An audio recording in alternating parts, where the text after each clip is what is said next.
بسم الله الرحمن الرحيم قل أوحي إلي أنه استمع نفر من الجن فقالوا إنا سمعنا قرآنا عجبا يهدي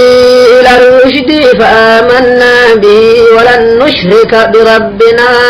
أحدا وإنه تعالى جد ربنا ما اتخذ صاحبة ولا ولدا وإنه كان يقول سفيهنا على الله شططا وإنا ظننا أن لن تقول الإنس والجن على الله كذبا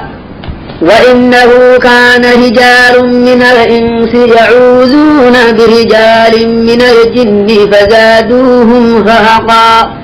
وإنهم ظنوا كما ظننتم أن لن يبعث الله أحدا وإنا لمسنا السماء فوجدناها ملئت حرسا شديدا وشهبا وإنا كنا نقعد منها مقاعد للسمع فمن يستمع الآن يجد له شهابا رصدا وإنا لا ندري أشر أريد بمن في الأرض أم أراد بهم ربهم رشدا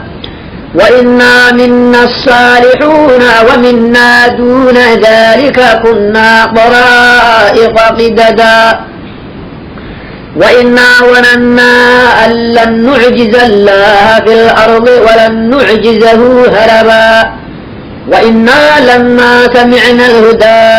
آمنا به فمن يؤمن بربه فلا يخاف بخسا ولا رهقا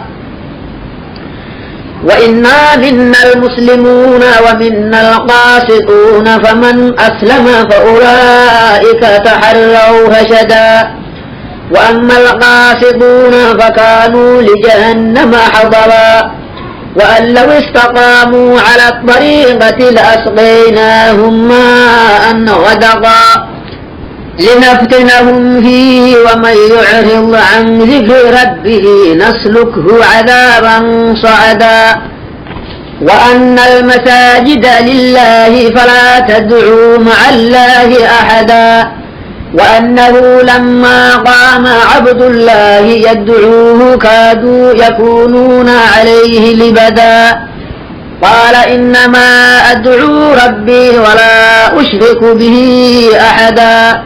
قل إني لا أملك لكم ضرا ولا رشدا قل إني لن يجيرني من الله أحد ولن أجد من دونه ملتحدا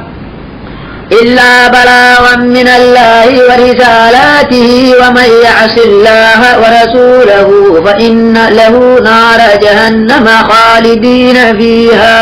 أبدا حتى إذا رأوا ما يوعدون فسيعلمون من أضعف ناصرا وأقل عددا قل إن أدري أقريب ما توعدون أم يجعل له ربي أمدا عالم الغيب فلا يظهر على غيبه أحدا إلا من ارتضى من رسول فإنه يسلك من بين يديه ومن خلفه رصدا ليعلم أن قد أبلغوا رسالات ربهم وأحاط بما لديهم وأحصى كل شيء عددا